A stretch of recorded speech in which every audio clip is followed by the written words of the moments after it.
নমস্কার, তিয়াশার রান্নাবান্নাতে আপনাদের সবাইকে স্বাগত। আজকে শেয়ার করব খাসির মাংসের একদম লাল লাল ঝোলের একটি রেসিপি।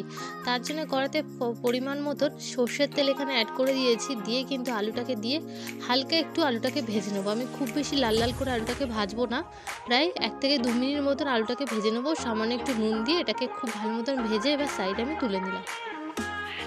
তারপর ওই কড়ার মধ্যে আরও 2 চামচ পরিমাণে সর্ষের তেল দিয়ে শুকনো লঙ্কা তেজপাতা এখানে ফোড়ন হিসেবে দিয়ে দিয়েছি। তারপরে দিয়ে দিয়েছি 3টে মিডিয়াম সাইজের পেঁয়াজকে একদম মিহি করে কুচিয়ে নিয়েছিলাম পেঁয়াজটা। তারপর এখানে অ্যাড করে দিয়েছি কিছুটা পরিমাণে টমেটো। তারপর এটাকে ভালো মতো নাড়িয়ে চাড়িয়ে নিয়েছি। আর এদিকে কিন্তু আমি মাটনটাকে কিন্তু প্রেশার কুকারে খুব ভালো মতন সেদ্ধ করে নিয়েছি 4টে সিটি দিয়ে। আর আমি গোটা গরম মশলা দিয়ে কিন্তু এটাকে সেদ্ধ করে নিয়েছি।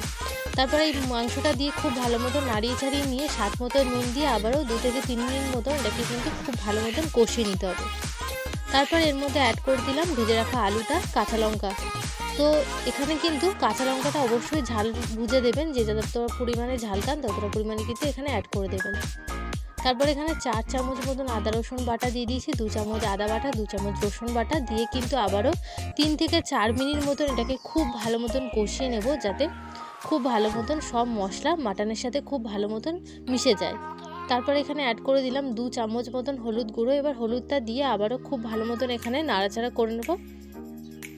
তারপর এখানে অ্যাড করে দিলাম 1 চামচ মতন কাশ্মীরি লাল লঙ্কার গুঁড়ো আর 1 চামচ মতন ধনের গুঁড়ো দিয়ে আবারও খুব ভালো মতন এটাকে 2 মিনিট মতন কষিয়ে নেব, যাতে কালারটা একদম চেঞ্জ হয়ে আসে আর খুব ভালো মতন কিন্তু এর সাথে সাথে ফ্লেভারটা মিশে যায়। তার জন্য কিন্তু এটাকে খুব ভালো মতন কষিয়ে নিতে হবে। আর এইভাবে কিন্তু খাসির মাংসের রেসিপিটা একবার ট্রাই করতে পারেন, খেতে কিন্তু দারুণ টেস্ট হয়। তারপরে এখানে আমি সামান্য একটু জল দিয়ে এটাকে খুব ভালো মতন কষিয়ে নেব। তারপর 2 কাপ মতন জল দিয়ে এটাকে ঢাকা দিয়ে 2 মিনিট মতন হতে দেবো। তারপর ব্যাস একদম রেডি হয়ে গেল খাসির মাংসের লাল লাল ঝোল।